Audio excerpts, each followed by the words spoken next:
15 ದಿನದೊಳಗೆ ನಿರಕ್ಷೇಪಣಾ ಪತ್ರದ ವಿಲೇವಾರಿಯಾಗದಿದ್ದರೆ ಉಗ್ರ ಹೋರಾಟದ ಎಚ್ಚರಿಕೆ. ಕರವೇ ರಾಜ್ಯ ಸಂಚಾಲಕ ಪ್ರಸನ್ನಕುಮಾರ್ ಶೆಟ್ಟಿ. ಉಡುಪಿ ಜಿಲ್ಲೆಯ ಆರ್ಟಿಒ ಕಚೇರಿಯಲ್ಲಿ ಸುಮಾರು 8 ತಿಂಗಳಿನಿಂದ ವಾಹನದ ನಿರಕ್ಷೇಪಣಾ ಪತ್ರ ನೀಡದೆ ಸತಾಯಿಸುತ್ತಿದ್ದು, ಇದರಿಂದ 1000ಕ್ಕೂ ಹೆಚ್ಚು ನಿರಕ್ಷೇಪಣಾ ಪತ್ರದ ಕಡತಗಳು ವಿಲೇವಾರಿಯಾಗದೆ ಉಳಿದುಕೊಂಡಿದೆ. 15 ದಿನದೊಳಗೆ ಬಾಕಿ ಇರುವ ಎಲ್ಲಾ ನಿರಕ್ಷೇಪಣಾ ಪತ್ರದ ಕಡತಗಳನ್ನು ವಿಲೇವಾರಿ ಮಾಡಿಕೊಡಬೇಕು ಎಂದು ಕರ್ನಾಟಕ ರಕ್ಷಣಾ ವೇದಿಕೆ ಪ್ರವೀಣ್ ಶೆಟ್ಟಿ ಬಣದ ರಾಜ್ಯ ಸಂಚಾಲಕ ಪ್ರಸನ್ನಕುಮಾರ್ ಶೆಟ್ಟಿ ಹೇಳಿದರು. ಈ ಕುರಿತು ಇಂದು ಉಡುಪಿಯ ಪತ್ರಿಕಾ ಭವನದಲ್ಲಿ ನಡೆದ ಸುದ್ದಿಗೋಷ್ಠಿಯಲ್ಲಿ ಮಾತನಾಡಿದ ಅವರು, ಆರ್ಟಿಒ ಅಧಿಕಾರಿಗಳು ವಾಹನದ ಸಿಸಿ ನೀಡದೆ ಜನಸಾಮಾನ್ಯರನ್ನ ಅಲೆದಾಡಿಸುತ್ತಿದ್ದಾರೆ. ಮಾತ್ರವಲ್ಲದೆ ಇಂದು ಜನಸಾಮಾನ್ಯರು ಆರ್ಟಿಒ ಕಚೇರಿಗೆ ತೆರಳಿದರೆ ಅಲ್ಲಿನ ಗೋಡೆ ಸಹ ಲಂಚ ಕೇಳುತ್ತಿದೆ. ಅಂತಹ ಪರಿಸ್ಥಿತಿಯಲ್ಲಿ ಇಂದು ನಾವಿದ್ದೇವೆ. ನಮ್ಮ ಜಿಲ್ಲೆಯಲ್ಲಿ 1000ಕ್ಕೂ ಹೆಚ್ಚು ನಿರಕ್ಷೇಪಣಾ ಪತ್ರದ ಕಡತಗಳು ವಿಲೇವಾರಿಯಾಗದೆ ಉಳಿದುಕೊಂಡಿದೆ.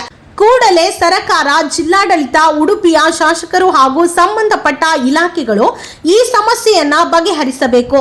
ಇಲ್ಲದಿದ್ದಲ್ಲಿ ಕರ್ನಾಟಕ ರಕ್ಷಣಾ ವೇದಿಕೆ ಪ್ರವೀಣ್ ಶೆಟ್ಟಿ ಬಣದ ವತಿಯಿಂದ ವಿವಿಧ ಪದಾಧಿಕಾರಿಗಳ ನೇತೃತ್ವದಲ್ಲಿ ಉಗ್ರ ಪ್ರತಿಭಟನೆ ಮಾಡುತ್ತೇವೆ ಎಂದು ಆರ್ಟಿಒ ಅಧಿಕಾರಿಗಳಿಗೆ ಎಚ್ಚರಿಕೆಯನ್ನ ನೀಡಿದರು.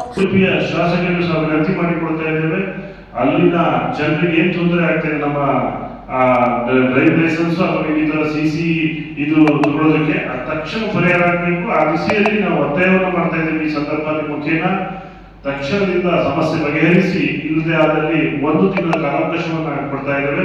ತದನಂತರ ಕರ್ನಾಟಕ ರಕ್ಷಣಾ ವೇದಿಕೆ ಉಡುಪಿ ಜಿಲ್ಲೆ ವಿವಿಧ ಪದಾಧಿಕಾರಿಗಳ ನೇತೃತ್ವದಲ್ಲಿ ಉಗ್ರವಾದ ಪ್ರತಿಭಟನೆಯನ್ನ ಮಾಡ್ತೇವೆ ಅಂತ ಹೇಳಿ ಈ ಮೂಲಕ ಎಚ್ಚರಿಕೆಯನ್ನ ಆರ್ಟಿಒ ಅಧಿಕಾರಿಗಳಿಗೆ ನೀಡ್ತಾ ಇದ್ದೇವೆ. ಕರವೇ ಗೌರವಾಧ್ಯಕ್ಷ ಅನ್ಸರ್ ಅಹಮದ್ ಮಾತನಾಡಿ, ಈ ಸಮಸ್ಯೆಯ ಬಗ್ಗೆ ಆರ್ಟಿಒ ಅಧಿಕಾರಿಗಳಲ್ಲಿ ಕೇಳಿದಾಗ 2020ಕ್ಕಿಂತ ಮೊದಲಿನ ವಾಹನದ ಆರ್ಸಿ ಪತ್ರದಲ್ಲಿ ವೀಲ್ ಬೇಸ್ ಹಾಗೂ HPಯನ್ನ ನಮೂದಿಸಿಲ್ಲ. ಹಾಗಾಗಿ ನಿರಕ್ಷೇಪಣಾ ಪತ್ರ ನೀಡಲು ಬರುವುದಿಲ್ಲ ಎಂಬ ಕಾರಣ ನೀಡುತ್ತಿದ್ದಾರೆ. 2020ನೇ ಇಸವಿಗಿಂತ ಮೊದಲಿನ ವಾಹನಗಳ ಆರ್ಸಿ ಪತ್ರದಲ್ಲಿ ಬಿಟ್ಟು ಹೋಗಿರುವ ವಿಚಾರಗಳನ್ನು ನಮೂದಿಸುವ ಜವಾಬ್ದಾರಿ ಸರ್ಕಾರದ್ದು ಅಥವಾ ಸಂಬಂಧಪಟ್ಟ ಇಲಾಖೆಯದ್ದು. ಇವರುಗಳ ಬೇಜವಾಬ್ದಾರಿತನದಿಂದ ಆಗಿರುವ ಲೋಪದೋಷಕ್ಕೆ ವಾಹನ ಮಾಲೀಕರನ್ನ ಬಲಿಪಶು ಮಾಡುವುದು ಎಷ್ಟು ಸರಿ ಎಂದು ಆಕ್ರೋಶವನ್ನ ವ್ಯಕ್ತಪಡಿಸಿದ್ರು. 580 ರೂಪಾಯಿ ಶುಲ್ಕ ಕಟ್ಟಿಸಿಕೊಂಡು ಆರ್ಟಿಒ ನಿರೀಕ್ಷಕರು ತಮ್ಮ ಮೊಬೈಲ್ ಆಪ್ನಲ್ಲಿಯೇ ಬಿಟ್ಟು ಹೋಗಿರುವ ಅಂಶಗಳನ್ನು ತುಂಬಿಸಿ ಕೇವಲ 5 ದಿನಗಳಲ್ಲಿ ಪತ್ರಗಳನ್ನು ತರಿಸಿಕೊಡುವ ಕೆಲಸವನ್ನ ನಮ್ಮ ಪಕ್ಕದ ಜಿಲ್ಲೆಯಲ್ಲಿ ಮಾಡುತ್ತಿದ್ದಾರೆ. ಆದರೆ ಉಡುಪಿ ಜಿಲ್ಲೆಯ ಆರ್ಟಿಒ ಅಧಿಕಾರಿಗಳಿಗೆ ಇದು ಯಾಕೆ ಸಾಧ್ಯವಾಗುತ್ತಿಲ್ಲ ಎಂದು ಪ್ರಶ್ನಿಸಿದ ಅವರು, ಆರ್ಟಿಒ ಅಧಿಕಾರಿಗಳು 15 ದಿನಗಳ ಒಳಗಡೆ ಬಾಕಿ ಇರುವ ನಿರಕ್ಷೇಪಣಾ ಪತ್ರದ ಕಡತಗಳನ್ನು ವಿಲೇವಾರಿ ಮಾಡಿಕೊಡಬೇಕು.